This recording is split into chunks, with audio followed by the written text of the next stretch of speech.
Nyakoromogi ageno ni odhiambo mari teri makare arwakini machiegni e yudo weche manyien mag ang'ich welo biro ne achiel kachiel kokalo e Ramogi TV mago mwasechoko chakre ne piny ru nyaka gie sani. Nitie mathoth ahinya Nyakoromogi mwaseikoni kendo waketogi yo mong'ith mondo ibed gi ng'eyo gadieri ni to gin mage mosetimore e gwenge mani machiegni kodi kod mago mochwalore. Kamoro amora ma intie Nyakoromogi arwakini machiegni. An Kailo Trevor Mbija. Mokwongo wayud thuond weche madito motelo. Abire thieth Bondo County Hospital. Ayudo ni thieth onge. Migomo nitie. Okwabiye ni wati areas ma our safety is not assured. Chenro mar thieth norochore hospital ma Bondo Sub-County Hospital bang' lakteche ng'anyo ka giseyo monj manyichao monjgo jowetegi. Voters were seen photographing marked ballot papers, undermining the secrecy of the vote. Investigate reported incidences of intimidation and violence and ensure accountability. Riwruok maketo rameny ne yiero e pacho ka ilogo yango ni ng'ikruok ne obedo e yiero mokalo ma dundo manyaka IEBC kod jotim nonro omeny matut. At the end of the day, as a committee, we seek to ensure that this 10-point agenda is carried to its full implementation. Komiti majiwo keto e tim agenda mane ODM kod UDA oketi ogirimiti osingo ni winjruogego nyaka keti e tim kata bang' tho Raila Odinga.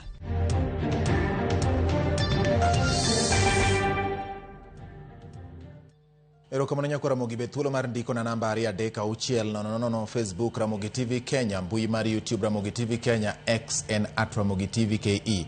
Na nyisi ni an Kailo Trevor Mbija. Nyakoromogi bende parne bang' ka wasetieko weche manyien mag ang'ich welo koromo seche mag oimore chenro mar bujo piny wadhi twaka wamenyo yiero mancho nobedo e pacho ka gi ripode makoro osebedo kawuok kuom joneno manochwo wang'i kaka yiero ne obet. Nyakoromogi parne ripode gi itiyo godo kod duol mochung'ne weche mag yiero kod keyo pacho ka IEBC kaachiel kod riwruoge mamoko ma bende ochung'ne weche mag yiero mar neno ni obag yiero mahuyanga. Parne magi timore e kinde makoro imenyo yiero mag 2027 ma bende ok bor ahinya. Wadhi bedo kod Jared Oundo mar Jubilant Stewards Africa ma en achiel kuom riwruoge maketo wang'i e yiero e kinde ma uluongi yiero e pacho ka. Ang'wago kod mbaka ne to gin kaka jo ket wang'i e weche mag yiero ginen ang'o. Duoko biro yudore koromo seche mag buch jopiny. Nyakoromogi jaloko mara gi thuolo ni iluongo ni Wilson Ochuka, nyinga en George Bati machiegni. Riwruok marango yiero e pacho ka ELOG koro dwaro mondo tim nonro e lweny mayandi oneno e kinde yiero ma adundo kendo jogo manokelo tulo kawnegi ondamo mar chik. Kaka jafwambo marwa Cynthia Onyango lero, ELOG bende dwaro ni duol mar IEBC okaw okang' mar tiyo tije kaka chik oyango e kinde yiero kendo neno ni lweny mibadhi kod bwok michiwo ne jogo magoyo mbulu ok obedo e yiero moro amora. ELOG lipodgi mayango chal mar chenro mag yiero e gwenge 22 manotimie yiero madundo pachoka wacho ni kata obedo ni duoko mar yiero noyudore e kinde mowinjore, tungni kod rem makagi kacha to nokwako yiero no madundo. Lipod ELOG lero ni ne nitiere lweny, bwogo jopiny kod gajruok mar duond buche loko dwaro mar yiero manotim pachoka kendo chiwo ranyisi mar kar chung' od bura ma Kasipul kod Malava. Gilero bende ni mibadhi kokalo nyiewo jogo ombulu, donjruok mar josiasa e chenro mag yiero ka gitiyo arietha kod mwandu jopiny, kaachiel kod weche mag miriaso e wi yiero mag yango ne fware mbui e kinde yiero nokelo lokruoge mamiyo yiero manotim obedo kod kidai. Reports indicated clashes between rival supporters in Kasipul, in Malava, in Mbeere North, in Nairobi and in Machakos. All this during the campaign period, which was fueled by allegations of monetary inducements from different political camps. There was a concerning presence and active involvement of high-ranking government officials. ELOG wacho ni ne nitiere donjruok kod chenro mag goyo mbulu moting'o kawo tipo mag oboke mag goyo mbulu kata obedo ni tiyo kod simbo ong'we yamo e kar goyo mbulu en ataro mar chik. Gichiwo luoro margi e medruok mar joma ne konyo ji goyo mbulu kod bedo mar joma chik ok opuodho moting'o nyaka josiasa kod joma wachore ni gino bila e kuonde luto mbulu ahinya to e kuonde chung' od buche ma Kasipul, Malava kod Mbeere.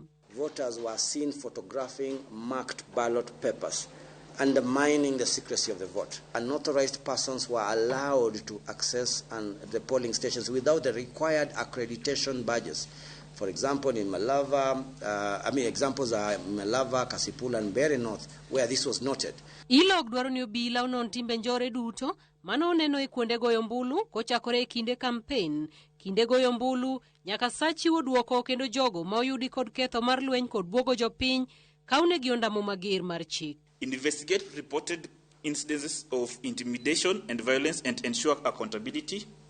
Action to prosecute those found guilty should be expeditiously undertaken to mitigate against future repeat offenses. Gikwayo duol matayo yiero e pacho ka IBC mondo wit oko nyalo mar kwayo mar duond buche kod jochung' mabuno chike mag yiero kendo gikaw ting' mar yiero kaka margi kaka katiba olero kendo kwayo jopiny mondo kinde duto chiw lipot e timbe manyiso nok mar arita kod chiwo asoya ne jogo ombulu. The Commission, working with other relevant agencies, should in future disqualify both political parties and contestants who are guilty of electoral malpractices. These include perpetration of violence, use of public resources to give unfair advantage, and voter bribery. Dwaro mar ilogen mar duol mar IBC, duond buche, tenda rita kwe kod jopiny onywak lwedo kanyakla kendo neni chike duto mag campaign kod ogoyo mbulu orit makare. Elections are local activities, and when non-residents participate, this is deemed as interference and succeeds in creating an intimidating environment for the voters. Citizens have a responsibility to ensure that the local elections are conducted in a peaceful environment. They need to inform the requisite authorities if there are threats to the same. Cynthia Onyango, Ramogi TV, Nairobi. Ogai maduon bura mar DCP Rigathi Gachagua okoni kweth maketo serikal tesre ongirore kendo onge ng'ama biro pogogi kata matin. Rigathi okoni gisefwenyo ni jatend piny William Ruto temo lombo jatend Wiper Kalonzo Musyoka mondo oriwe lwedo, kata kamano mano ok nyalre gie sani. Walter Nyambaga nigi ler mar wachni. Eka olose log tich maduon bura mar DCP e boma ma Nairobi. Romo ne okelo kanyakla joloch e yiero madundo mar juma mokalo. Jatend duond bura mar DCP Rigathi Gachagua okwedo weche mofuong'ore ni kweth ma keto sirikal tesre sani obarore kendo ni kod okak maduong' kotende kod weche pogo kombe mag kuonde chung' ute bura e kinde Wiper Patriotic Party mar Kalonzo Musyoka kod mar Rigathi Gachagua mar DCP. Kalonzo wako na sisi kwa United Opposition. So tukisema United Opposition tutachukua hizi viti is a reality. And those seats are for United Opposition. DCP is part of United Opposition. Itapata nafasi yake na ni nafasi kubwa. Kwa sababu pia tuko na wafuasi wengi katika Nairobi. Ninyi wale mnajipanga hapa Nairobi, wewe anza kuongea na Makuzo. Mimi naongea na Kalonzo ni Kuzo. Mimi naongea na Wamalwa na Malala ni Kuzo. Hata nyinyi mwaje kuongea na Makuzo huko chini. Rigathi okoni sirikal temo mondo gipogre kendo gisani gisero Kalonzo Musyoka mondo Sir William Ruto sirikande mar manywanda, kata kamano koni Kalonzo Musyoka chung kar tiende. It's so nonsense. They are trying to create a wedge within United Opposition.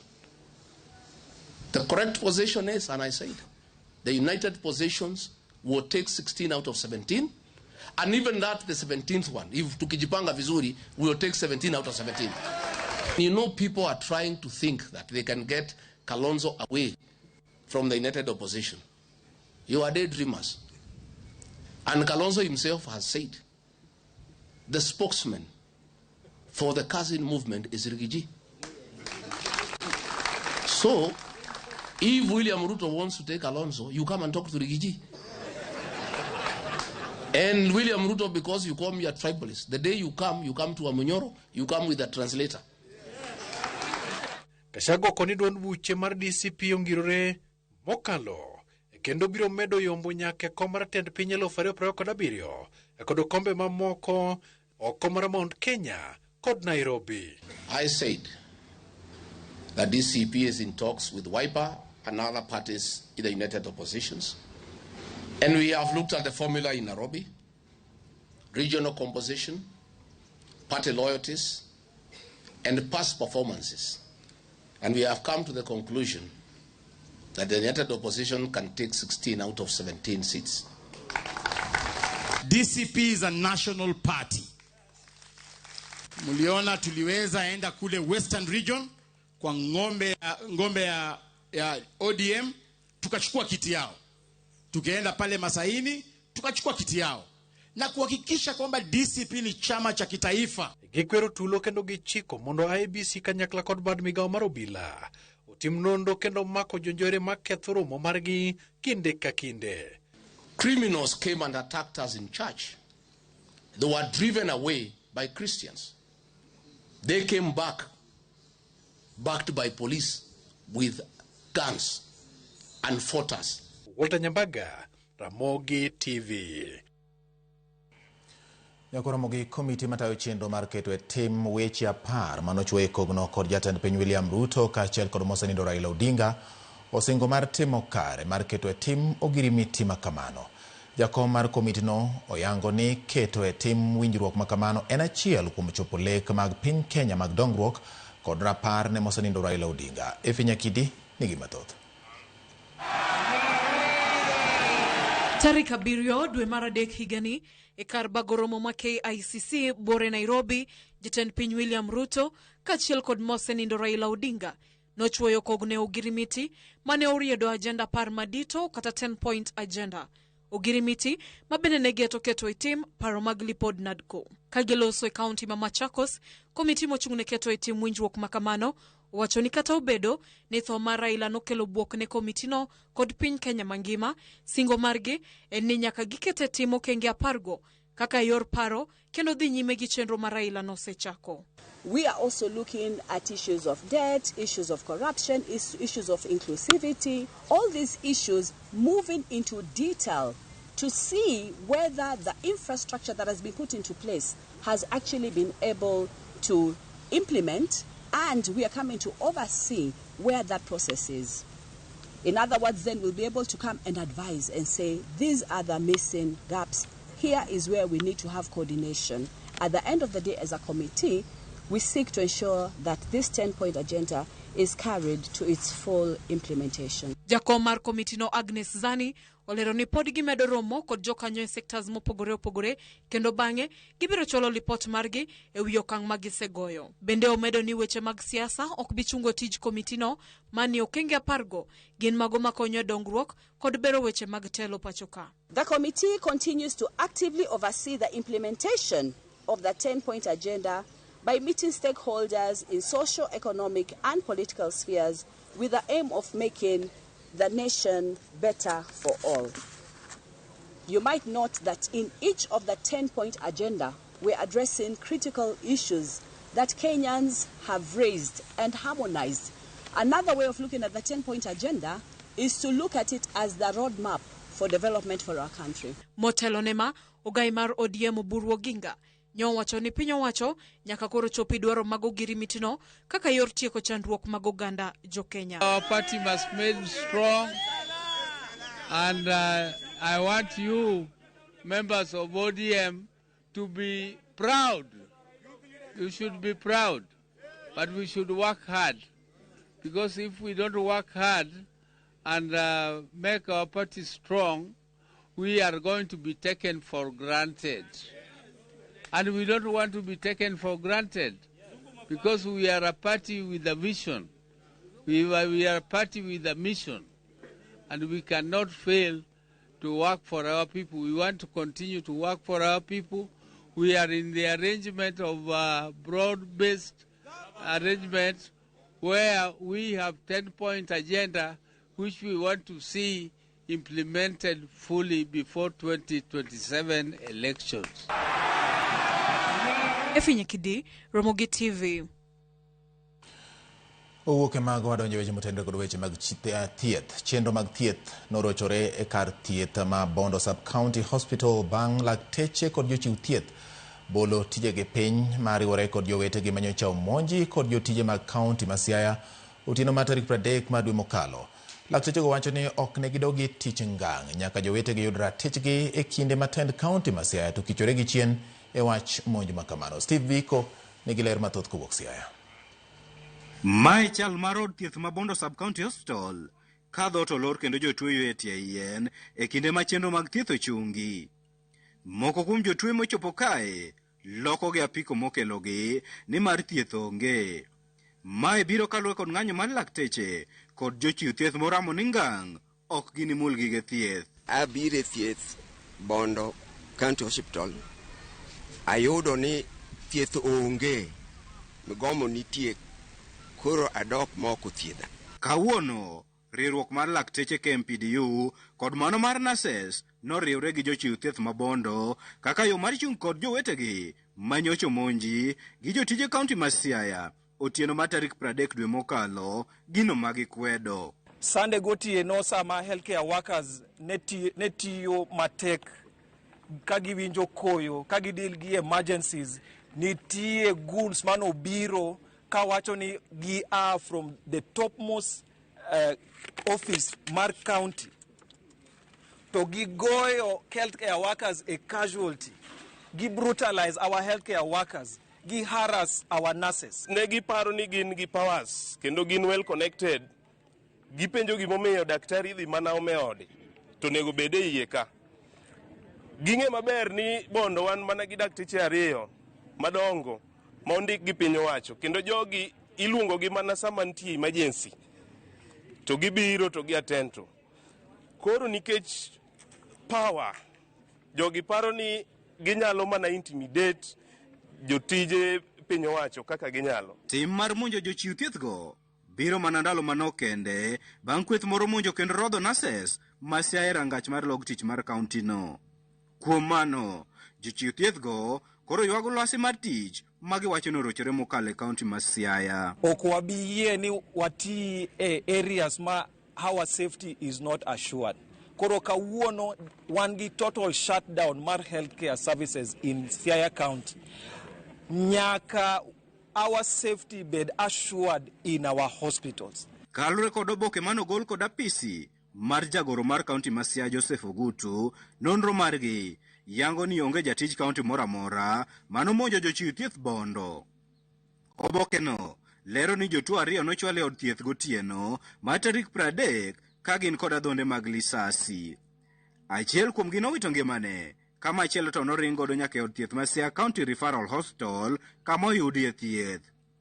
Omedo ni jopiny mane ni kod mirima mager kalure kod tho mar jatuo achiel no ema nokelo mutni e od thieth ma Bondo to ok jotije mag kaunti ma Siaya. Kata kamano, jochiw thieth gi nokwedo tend kaunti ma Siaya kuom timo nonro ma wethweth kendo umo achije mitudo gi monj jowetegi e kar thiethno ka giramo ni nyaka jowetegi go yud ratichgi. County government nogolo barua ka wacho ni onge gima ne otimre ka, onge ng'at mane ogo. To wan wawegi wang'eyo kendo jowa manogo kendo gisendiko statement. Steve Biko, Ramogi TV, Siaya.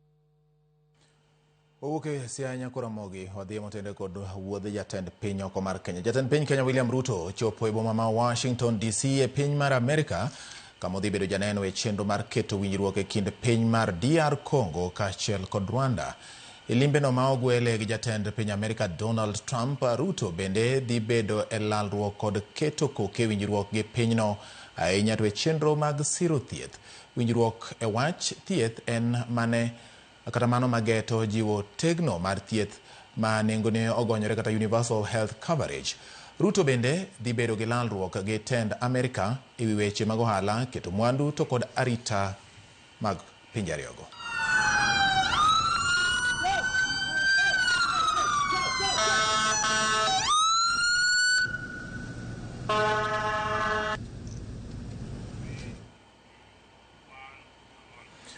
Wakaw ywe mokwongo nyakora mogire ka 18 bang' sa achiel mar odhiambo. Weche manyien mag ng'ich welo biro ne achiel kachiel Ramogi TV kama bende neno ka joma ndiko na thoth ka nyakora Ramogi winjo kaka king'ora mar nyamburko ma oting'o jatend piny wake piny Amerika koro nyisi ni telo ok bera tero ber saidi. Aya sem ilungo na Shemotho Soja wacho ni Aluo News Most kenda mora ahinya gi weche manyien. Wacho ni wach thieth ma Siaya an koro tamo wang'a. Gavana Orengo wuogo oko mondo tiek ng'anyono. Wach thieth Siaya osebedo gi big challenge ma koro okel picha makare. Secondly, asiro wachi Dr. Buru kaka jakomar party sani jo ODM nyaka to nyaka timatek marano ni party obedo motegno. Thirdly, every decision of party should be communicated through the right channel. Mogik nyaka Oburu miluor mowinjore kod sir. Mano shemo tho soja ema wacho kamano. Erokamano nya jasitina jafitina ngisani bati IBC mondo kao kang mager ne jok mane oyud kod ketho manokelo tungni yiero ahinya to makase pol, okay? Mano kalore kod jasitina. Min pilot mar ndhe wangisani erokamano ahinya kuom lero no weche manyien bati yo makare kendo yo manimba. Wan kod nyago mesa mosiepa mosnago erokamano ahinya. Obura Woodrongo engineer wacho ni antiere Mikindani Mombasa. Ramogi TV neno malera ahinya kendo miyowa gik motimore yo makare. Kasto Bishop Okoth Okoye wuod Nyasago Redegmo wacho ni yawa ang'o matimore Siaya. Muma ondiko ni ka jatelo marach nitie loch to piny ok dhi maber. Mano kaluwore kod Bishop Okoye wuod Nyasaga mondiko kamano. Makamu uda sere Ugunja ngisani Daddy Cool Oganda luo politically luo Oburu Oginga kachiel kod Gladys Wanga to administratively luo Mbadi Wandai gi Dr. Raymond Omolo Super PS kod Atandi Meli to House of Lords orengo kachiel kod Anyang' Nyong'o. Kamano e kaka Raila noweo makamu geni e piny kanyo kawacho kamano ni mane kaka Raila noweo e piny ka. Okay, mano kaluwore gi makamu nyakwara mogi. Imore iluonga ni Vivian Achieng' paro ni ondiko penj laktar to biro moleo. Erokamano ahinya Evelyn in bende in kodwa ka kendo weche manyien medo donjo yo makare. Karo Serena Nyaboro wacho ni aneni kendo awinji makare. Mosna baba Jona Chayo awinji maler kendo weche manyien mag Ramogi TV tuchowa e konde duto manitimo. Olime Evans Agaya bende okodong' chien entiere gwenge Magambira msani bati amora nyaka ka weche manyien ridore Ramogi TV. Yena mondo kao yueo nyakwa Ramogi pod aduogo gi weche mamoko ma en ang'ich welo Ramogi TV.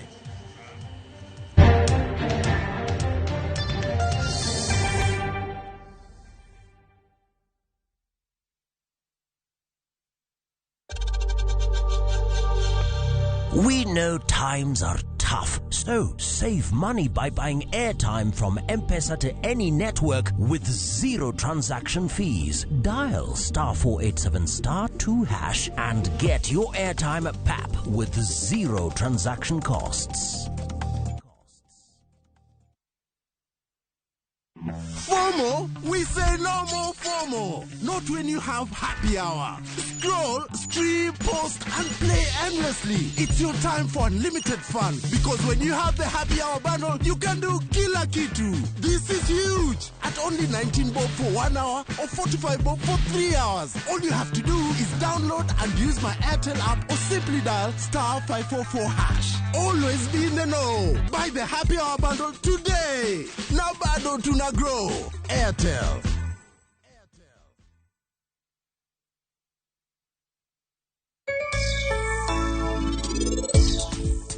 Kiwa jadier nitie mokelo gigi te. Kadine be nene onge ngima mar Rajiv, gik matimre ngima gi sani, an gadien dako timre.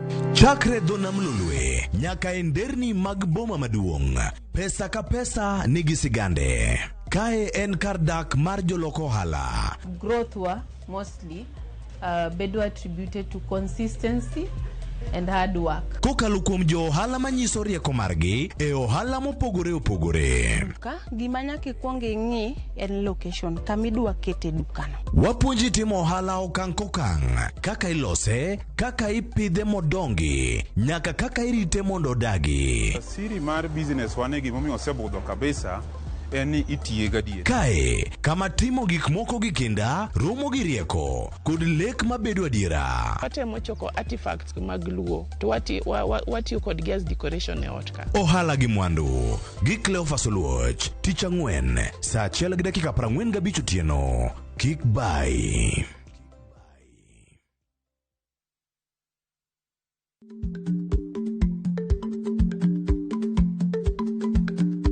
Ich lach nonego okal tako.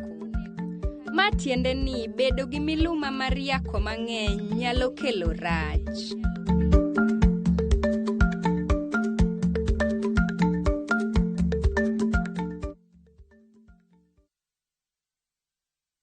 Teke na we go border. Chanua Jam, fika on time at the lowest charges in town. Wear helmet and ride in style. Ni safi, ni safe, na ni easy kwa mfuko yako. Wigo, your trusted ride. Download the app now. Ama SMS Wigo to 20425. You'll fike right on time. Wigo, your trusted ride.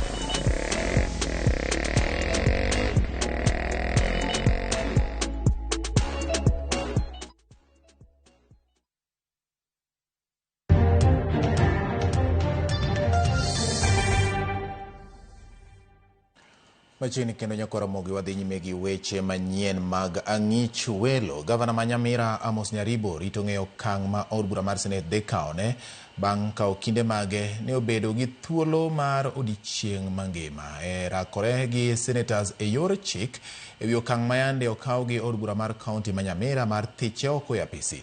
Okindego wacho ni MCAs manothicho Nyaribo e telo nenok ma ok kwan manyalo kata manyocha ne olandi ni mar mana MCAs 19 kende ema ne nitiere. Nyaribo okwedo ketho duto ma oluwe wiye. It is not the leader of majority, it is not the mover of the motion, it is not any member of the county assembly. That determination on the total number of the members of county assembly is predetermined by the very institution that has been mandated with matters election in Kenya. I pray that right away you take judicial notice of the fact that you yourself as a Senate Assembly use proxies. And therefore, to the extent that the Senate uses proxies as a means of determining its affairs, it be treated that use of proxies is a normal process of legislative processes. Kapiny mangima hingo dichieng' joma nigi ng'ol serikal ma pacho ka ipuoyo kuom goyo okenge madito e temo bero ngima joma ong'ol kamoting'o puodho paro mar chik ma otisi ni Persons with Disabilities Act ma 2025 ka giloso e romo manobagi e kar tiegruok mar joma nigi ng'ol e pacho ka Kise. Jokanyo opuoyo bende jonyuol kuom temo mar nyalo kata kar nyalogi kata obedo ni dwaro pod nitie mar medo kolo e gwenge kendo puonjo jopiny e wi kony ma serikal chiwo ne oganda ma kamago. Simfrus Okinda nigi ler. Nyasi mar ingo odiechieng' mar joma nigi ng'ol e boma ma Nairobi ne obagi kar tiegruok mar joma nigi ng'ol Kise. For when we include, we truly grow. En nyasi manoywa jokanyo mopogore kamoting'o jonyuol nyithindo manigi ng'ol, joma nigi ng'ol, riwruoge masiro joma ong'ol e kind mamoko. Kanoteli nyasi ma kamano, Director mar Kise Laktar Norman Kiogora opo sirikal kuom okenge mathoth mosego e bero ngima joma ong'ol e pacho ka kopuoyo kuma mar thieth SHA. That's not been said by many people. SHA has transformed assessment in the country. Right now, SHA is catering for every cost for assessment, physiotherapy, and none of them is paying anything. They are paying 100% assessment cost and also services for people with disability. And even when they go for any activity like assessment, it's also been catered for by SHA. So parents are appreciating, and many of them register their children with the SHA because of the services they are getting through that support they are getting. Kiogora olero ni sirikal osechako chenro mar geno kuonde nono joma nigi ng'ol kar assessment apare pacho ka kaloro ni kwan mar joma inono sani omedore mokalo. They own the provinces. We used to call provinces, but now Rift Valley will have 2, Eastern will have 2, a total of 10, and being put up so that we reduce the congestion. After SHA came in place, the numbers went up from this place for assessment. We are assessing between 500 children every day. Kamano bende okenge osego makoro kelo nyalo mar pimo ng'ol samo nyuol nyathi gino mosebedo ndwari e thuolo malach. We have jointly introduced early screening at the level of newborns, especially for hearing in the visual space across some of the referral centers, as Dr. Kiogora had said.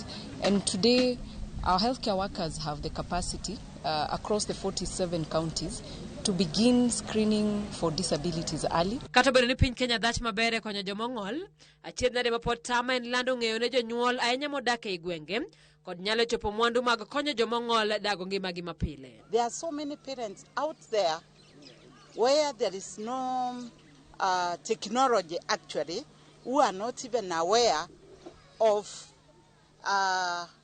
the access to whatever we are doing here. So we have a long way to go, but we thank God that those who have heard it are also doing it by word of mouth to their own parents, and people are coming out, but there is still much to be done in this country. Jonyuol kod joma konyo jomong'ol imedo jiwo mondo chopi apise moyiedhi ma ginyalo yudo ler matut ewi kony ma sirikal chiwo ne joma nigi ng'ol. Simfros Okinda, Ramogi TV. Ji manigi ng'ol e kaunti ma Migori pod ywak ni ok osebed kata ok osedewgi kod piny owacho ka moko kuomgi kinde mathoth ithoro wegi oko e chenro mag piny owacho mamulo ngimagi.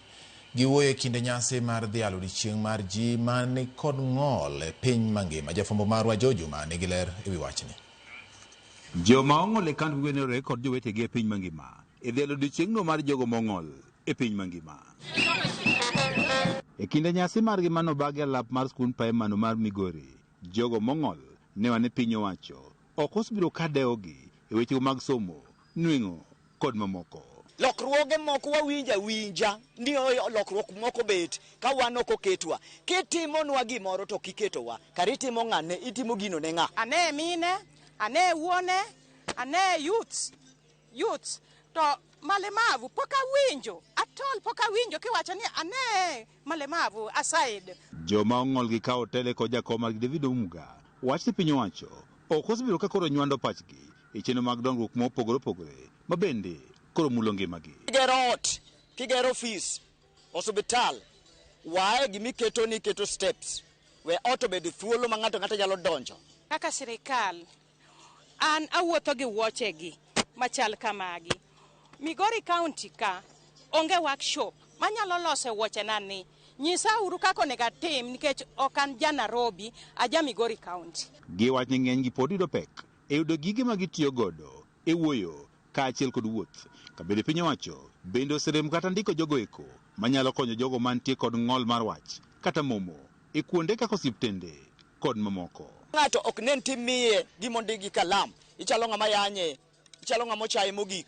Mi Ebrel mondo som. Ka ok mago nyal timore, to wan neno ni pod wan gi rageng' mang'eny e mbele wa. Kata bed ni jomong'ol e kaunti ma Migori ne geno neno ni piny owacho ma kaunti ma Migori dhi miyogi lipot maber e wi paro mar chik matayo wechego mag jogo mong'ol ma osebedo kokwamo kuom higni mathoth.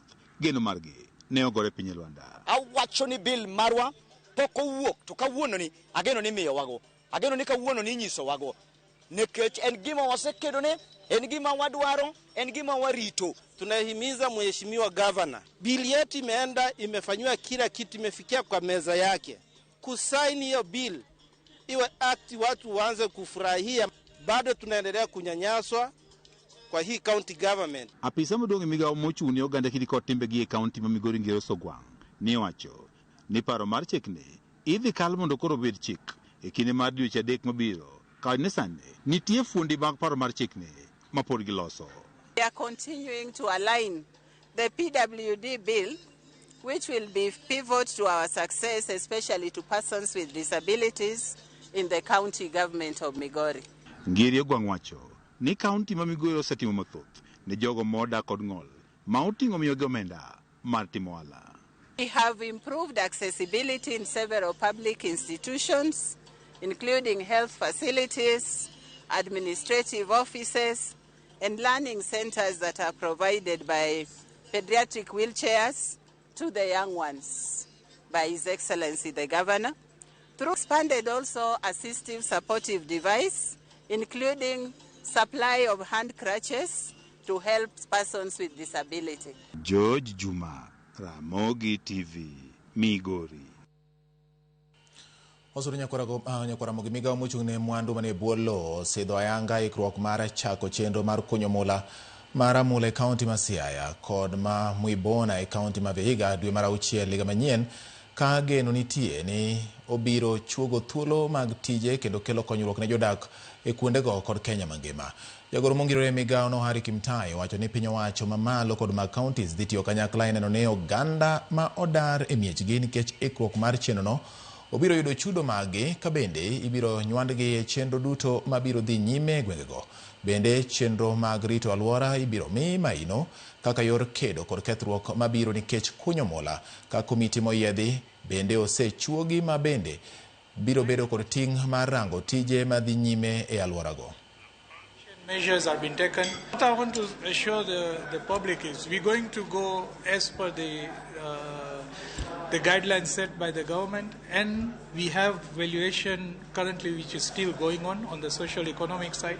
So household, we are expecting about 1,000 households within the footprint, and as we speak now we have got about mining consent about 75%. The workshop today, our entry workshop today, was basically to bring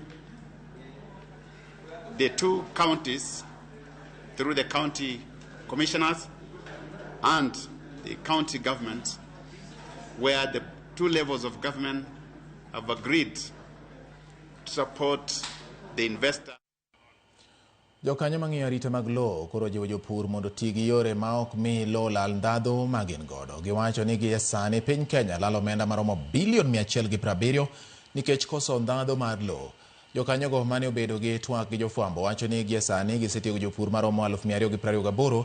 Gino ma giwacho ni osemiyo lowo maromo eka 87 duogo ndhadhu mane gigo e kinde mokalo. Bende ka giikore ne chenro mar chieng' jiwo miyo mar lowo, jolonygo koro jiwo rowere mondo donji e pur gi lwetgi ariyo. Support at least 8 households. Healthy soils need 3 things: knowledge about soil management. Number 2 is investment of capital.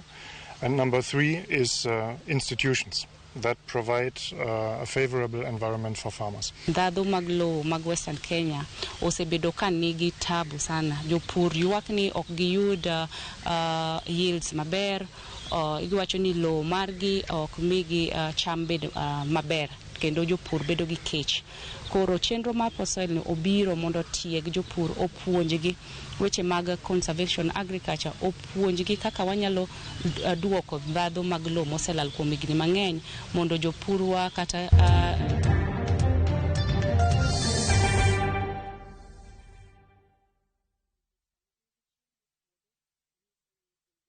Are you a Kenya government civil servant na uko na emergency? Usijibox kwa noma. Borrowing on MyMobi has never been easier. Simply register, apply, approve, and get your cash in minutes.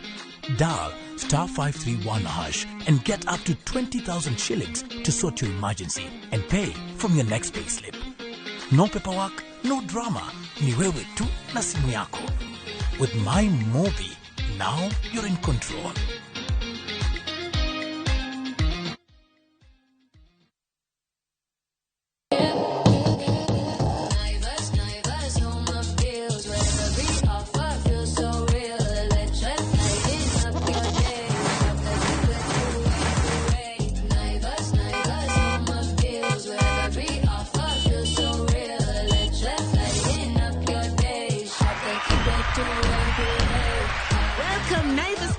To your home this year. Tunasherekea customers wetu kikwetu kila siku.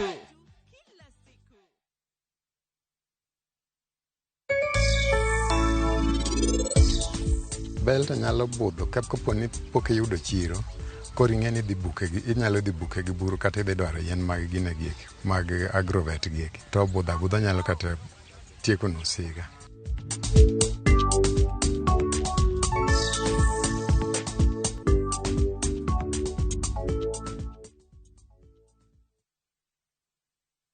Dear God, at times when you bless, hadi nasikia kukushow God bless you.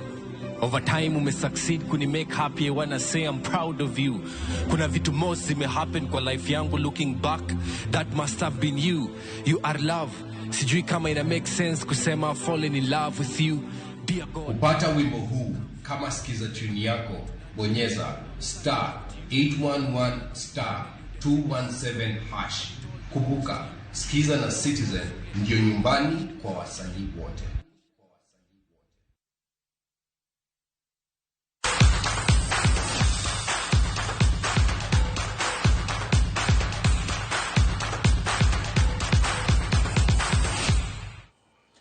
Wadonje weche mag tuke. Jotugo mane kod ng'ol magoyo opira midendo ni paravoli e kaunti ma Mombasa ne jobago ng'anyo mamuol e dho apisi mar gavana ma Mombasa ka giseyo tend kaunti no kuom rem siro wuodhgi mar dhi e piem machakore kinye kaunti ma Makueni kotengi kod jakom margi Jared Otieno.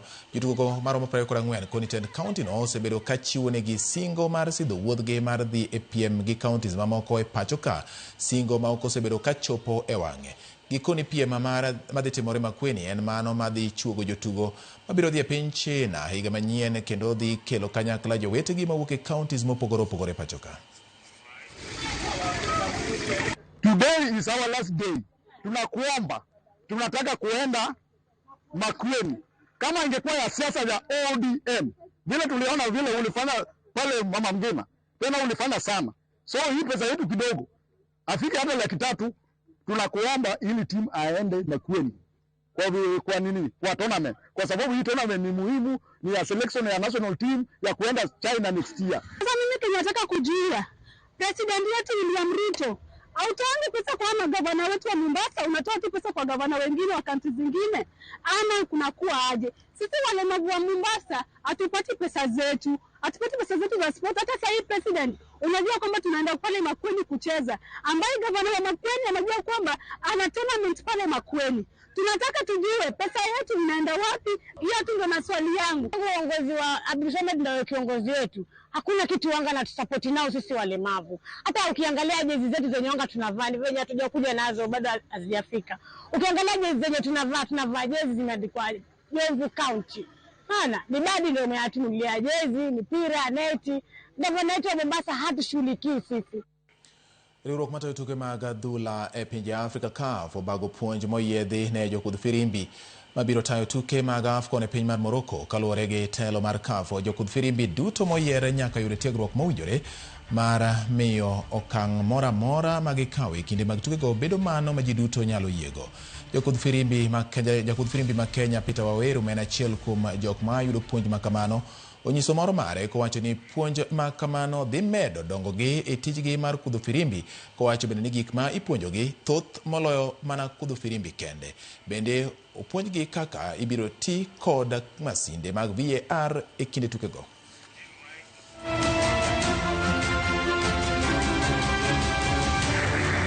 Yeah, the preparation we have had for AFCON now has been more focused on modern refereeing. So we have been training in the modern way. So we have been training integrated with players in the field. I as a decision make a decision, and then the VR protocol follows. So I feel as a referee that it has really developed me in my decision making first in the field to understand the modern terms in the trends in the football, and also my decision being acceptable to everyone. And also on player management. Very important, how to manage different players, because we are going to be playing with professional players. Tim mar Kenya mar chukball dhi nyime gi ikruok motelo ne tuke mag laro osimbo mar piny mangima madhi timore Geneva e piny mar Switzerland dweni. Ikruok makamano dhi nyime Aga Khan Hall e boma ma Mombasa. Tukego dhi kelo kanyakla timbe mawuok e pinje 18 kendo dhi chakore tarik 11 nyaka 21 mar dweni. Kenya tero tim mar chuo, mine kod rowere maraga. Korka chuo, Kenya oketi e grup moting'o joloch mahiga mokalo Switzerland mabende emabago tukego higani. Tim mar mine to dhi gocho gi Swiss, Brazil, Germany kaachiel kod Hong Kong.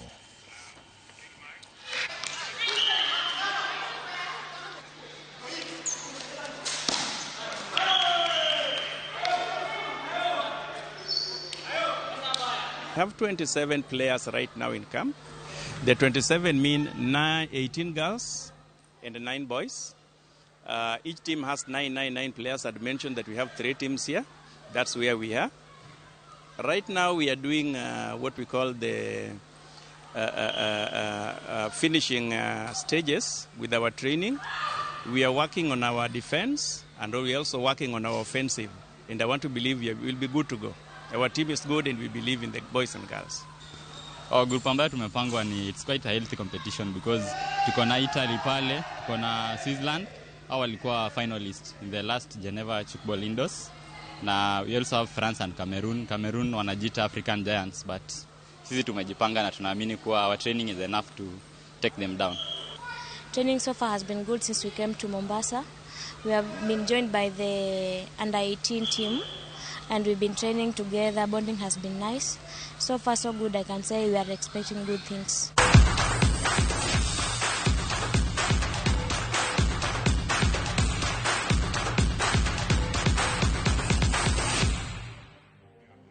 Erokamano nyakwara mogi kuom keto Ramogi TV giko mar weche manyien mag ang'ich welo. Waromo saa 3 weche manyien mag oimore kama bende aboro bedo gi twak mar buch jopiny kod Jared Oundo mar nyakwara mogi Jubilant Steward Africa ma gin jogo kata jochuo wangi weche mag yiero.